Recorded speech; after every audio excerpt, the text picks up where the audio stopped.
Hola, mi nombre es Lau y sean bienvenidos a esta charla amistosa en donde junto a mi compañero Alejo tocaremos algunos temas muy interesantes que suele tratar la macroeconomía y que generalmente las personas pasan por alto. En la actualidad, ambos estudiamos negocios internacionales, por lo que trataremos de que los temas a exponer sean entendibles para el otro. Para iniciar, Alejo, ¿te gustaría empezar dándonos tu opinión acerca del concepto de valor? Sí, claro, mira, el concepto de valor yo lo entiendo como la importancia que se le atribuye a algo o a alguien según sus características o utilidad. Dicho valor viene dado por la percepción que tenga una persona, puede ser vos, hacia otra o hacia el objeto en cuestión. Pero ¿cómo enfocarías eso a la economía? Pues mira, es una pregunta muy interesante. Se podría aplicar en la economía definiendo como ese valor, pero ya de los bienes y los servicios en una economía. Eso con base en la utilidad que represente para alguien. De hecho, se diferencia del precio, ya que un buen puede tener un valor de uso alto, es decir, que represente una gran utilidad y a su vez puede tener un bajo precio en el mercado. Belao, vos que también te informaste, ¿no sabes quiénes aportaron para construir la teoría del valor? Sí, Alejo, me acuerdo en este momento de cinco personajes en específico. El primero es David Ricardo, que empieza a hablar como que un poquito de la distribución de los recursos y de rendimientos. En cuanto a la distribución de los recursos, sé que él concluyó como sobre la libre circulación de mercancías, es decir, que no había como barreras al comercio, como por ejemplo impuestos. Entonces así se promovía la especialización en cuanto a la producción y esto ayuda mucho a proteger el comercio. Mm, con lo de los rendimientos, David Ricardo detalló que cada unidad adicional mm, es como menor en relación a la anterior y que para obtenerla se requieren más ejemplos productivos como maquinaria y trabajo. Luego Adam Smith, que es conocido como el padre de la economía política. Smith fue como que un poquito más allá que el pasado y él dijo que el valor de las cosas está definido más que todo por el trabajo que las personas o los empleados invierten en hacer esos productos. Además, él dijo que el mercado es el escenario donde se venden y se compran mercancías y servicios y es como el lugar donde se encuentran los oferentes y los demandantes para hacer un intercambio. De ahí seguimos con Marx. Marx concluyó más que todo el valor como tal que viene determinado por el trabajo que los individuos le meten o el empeño que le meten las personas a los bienes que crean. Va muy de la mano con lo que dijo Smith. Luego sigue Karl Mengel, que a diferencia de los que dijimos antes, él no le pone como el valor al empeño que le pusieron las personas al producirlo, sino más bien a la relación de las mercancías con la necesidad que le satisfacen los individuos. Y con eso da paso como a la subjetividad del valor. Y es como un estándar, por así decirlo, de que los precios se determinan más que todo con relación a cuánto un consumidor desea un bien y a la disponibilidad que se tiene de ese mismo bien. Y de ahí sigue un autor del que no sé como muy bien el nombre y es François Quesnay, creo que se pronunciaba. Este pensador intuyó más que todo que el valor estaba como muy aparte del hombre y solo se podía ver en la tierra, que era como el factor de producción. Él modeló como una teoría que habla sobre el flujo de la renta y el producto y lo puso con base a tres clases sociales, los agricultores, los dueños del capital y los artesanos. Pero Alejo, hubo algo que no entendí investigando y es lo del valor de uso y el valor de cambio. ¿Me lo podrías explicar? Sí, Lau, de hecho es una cuestión muy interesante porque mucha gente los confunde. Entonces, mira, primeramente, el valor de uso es un concepto el cual establece que cada bien o servicio tiene la característica principal de satisfacer una determinada necesidad. ¿Eso qué quiere decir? Que toman el valor de uso como el aprovechamiento que tendrá ese bien o servicio durante su vida útil. Esto quiere decir que es la satisfacción que ofrecerá el consumidor a lo largo del periodo de tiempo en el que se desgaste o ya sea totalmente irreparable y en este punto el consumidor empezará a reemplazarlo por otro. Para aclarar, este valor de uso fluctuará o cambiará según la percepción que tenga la persona acerca de ese bien, por lo que no suele ser una medición muy viable porque, como te dije, entra dentro de la subjetividad de las personas. Un ejemplo sería el desgaste de un celular, que va alrededor de 2 a 3 años dependiendo del uso que haga el consumidor. Por ejemplo, un uso básico hace que los componentes internos se degraden más lentamente, mientras que un uso más exhaustivo hará que el dispositivo se degrade de una manera más acelerada. Seguimos con el valor de cambio, que por el contrario del anterior, mide la capacidad de compra de un determinado producto, teniendo en cuenta la equivalencia de cambio de otro bien o servicio a intercambiar para su adquisición. ¿Esto qué quiere decir? Que la medición de este se realizará a través de la medición, teniendo en cuenta otro producto y se produce el intercambio en ese entonces. Un ejemplo de esto es que si un productor de automóviles fabrica un coche cada día, otro productor de motocicletas es capaz de producir tres, por lo que estos dos productos, 1 y 3, serán intercambiables. Bueno, Alejo, con lo que dijiste, también me parece muy importante que tengamos en cuenta que mientras el precio se refiere más que todo a la cantidad de dinero que hay como que pagar para obtener ese producto, el valor se refiere es a los beneficios o la satisfacción que puede obtener el consumidor que adquiera el bien o servicio. Vos ¿Verdad? me preguntarás, ¿por qué la gente está dispuesta a pagar más por un producto o servicio? Entonces, la disposición a pagar depende más que todo de la utilidad que un producto o servicio representa al consumidor. Por ejemplo, el agua es un recurso natural indispensable para las personas. Si el agua se escasea, aumentaría el precio del servicio de agua potable. Entonces, las personas asumirían ese nuevo costo por lo que te dije antes, que es como una necesidad fundamental de las personas.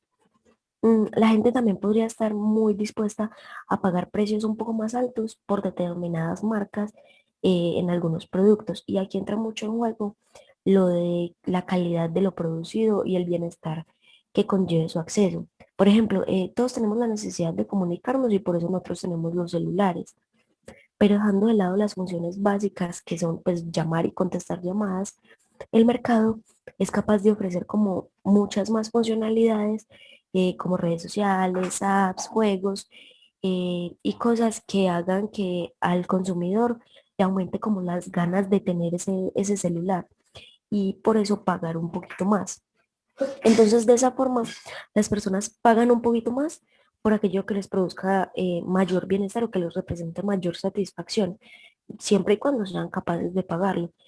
Puede ser por necesidad o por el grado de, como de gusto que le encuentran a la compra de ese producto. Pero si vamos a hablar del dinero, tendríamos que hablar del Banco de la República, ¿no, Alejo? Sí, Lau, de hecho me parece importante comentarte por encima la historia de esta entidad. Primero te voy a mostrar el logo debería estar apareciendo en pantalla en este momento. Y no sé si sabías que en junio de 1880 el gobierno que encabezó Rafael Núñez creó el Banco Nacional y se declaró como moneda el peso colombiano. Esta entidad fue creada con el fin de administrar los recursos de la nación y la emisión de billetes para el país. La situación de esta y otras entidades bancarias estuvo marcada por la emisión de billetes sin el respaldo financiero. Esto hizo que se fueran liquidando consecuentemente, es decir, que las oportunidades para crear un banco central fueron fracasando.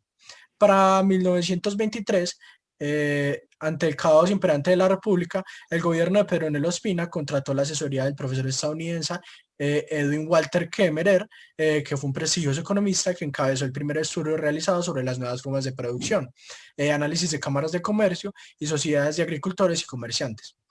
A partir de sus sugerencias, se creó el Banco de la República con la Ley 25 de 1923, que fue fundada con un capital de 10 millones en oro, aportados en un 50% por el gobierno y el resto por otras entidades bancarias de carácter privado y otras extranjeras.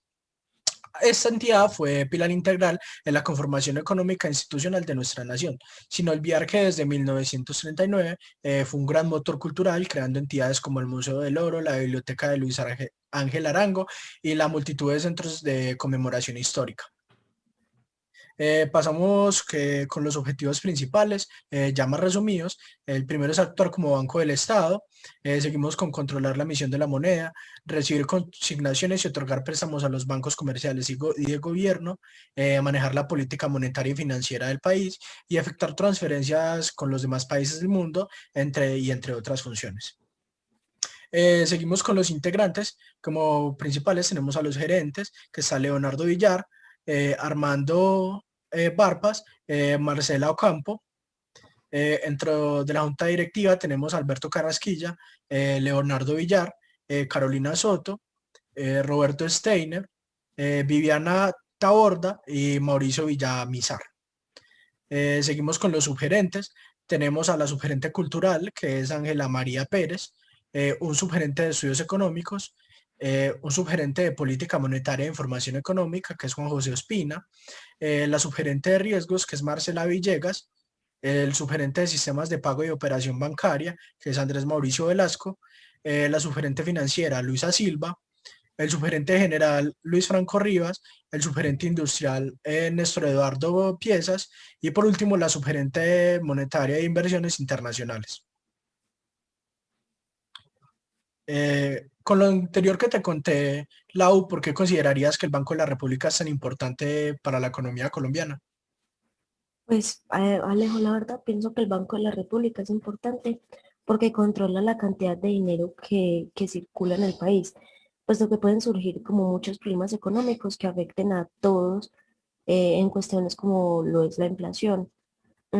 El banco también me parece importante que regula el sistema financiero, procurando que las entidades financieras cumplan como con todas las normas o los lineamientos que están como impuestos para el funcionamiento adecuado.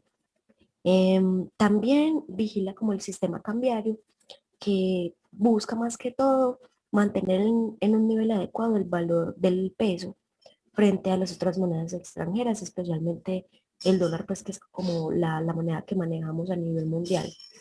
A todo esto podemos darle como un pequeño ejemplo, imaginando que el país tiene un PIB del 5%, está creciendo en un 5%. Entonces el banco va a emitir como un 5% de masa monetaria adicional. Si el banco no fuera como independiente, sino que dependiera del gobierno, entonces se le podría decir como que, bueno, entonces vamos a aumentar no un 5%, sino que vamos a aumentar la masa monetaria un 9%. Y esto tendrá una consecuencia de inflación. Entonces no se podría hacer porque el dinero que circularía por el país tendría menos valor y sería necesario más dinero para comprar cosas. Mira, ya que dijiste eso, también me parece importante, y ya que hablamos del ente que controla el dinero, entender un poco cómo ha sido la historia y la evolución de este medio de pago tan importante, ¿no? Súper bien, me encanta la idea. La verdad, lo que yo sé es que, pues como una versión resumida que te puedo decir de la historia del dinero, es que comienza como con el trueque, que un producto se intercambiaba por otro. Lo que sigue a eso, aún sin como existir una moneda, es el trueque a partir de un valor de referencia o un bien como un medio de cambio. Dos gallinas podríamos decir que equivalen a dos sacos de trigo cada una y una oveja que se valora en cuatro sacos de trigo cada una se podrían intercambiar. Esto es lo que se conoce como dinero mercancía, porque sería utilizar un bien como medio de cambio.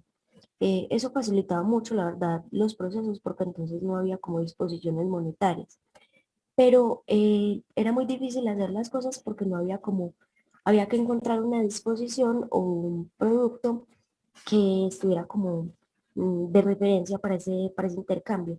Tenía que ser fácil de transportar, tenía que ser duradero y se debería poder dividir para poder como establecer ese valor. Bueno, ¿qué más te puedo decir de la historia? Bueno, mm, a lo largo como del tiempo empezaron a aparecer las monedas de metal y comenzaron a funcionar más que todo por la facilidad como que tenían de conversión eh, y la facilidad que había para guardarlas. Al ser de plata, oro, cobre, la fiabilidad estaba fuera de toda duda, porque pues se respaldaba con estos metales. Mm, Aunque cada sociedad, pues ya estamos hablando de hace mucho tiempo, más o menos en un milenio antes de Cristo, acuñaba este dinero para estandarizar el comercio dentro de sus fronteras. Los europeos, por ejemplo, fueron los primeros en elaborar monedas metálicas certificadas, como la dracma griega o los denarios y los euros romanos.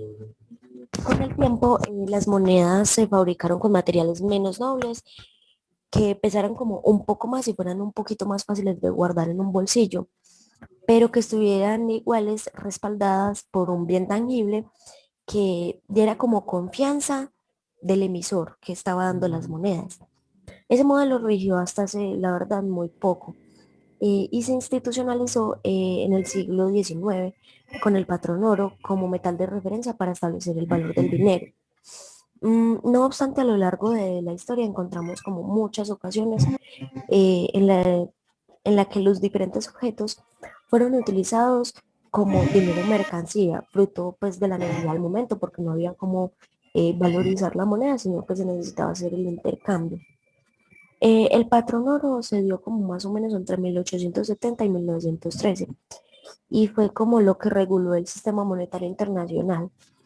Y luego comenzó como a olvidarse mucho este medio, mm, pues porque era un poquito como menos incierto. Eh,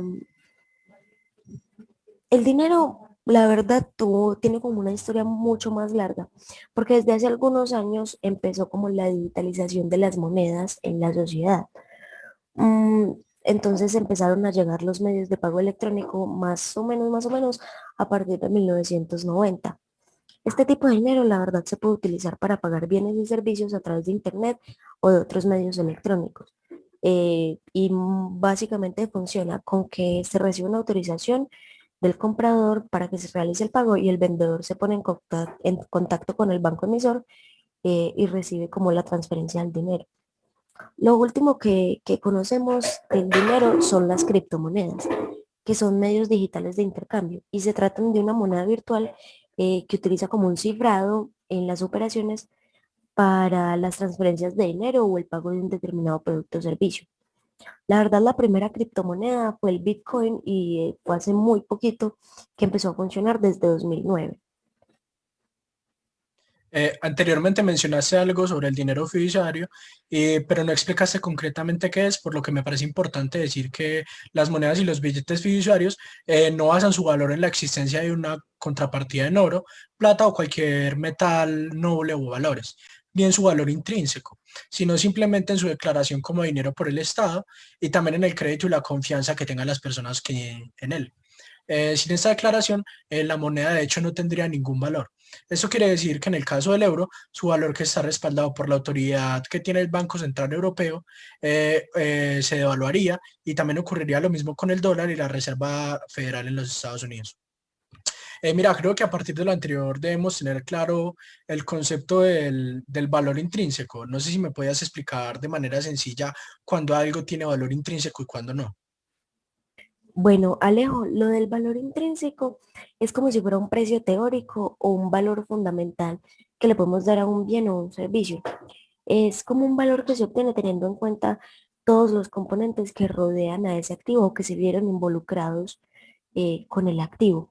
Incluye elementos tangibles e intangibles. Y en ocasiones también se conoce como el valor real de las cosas.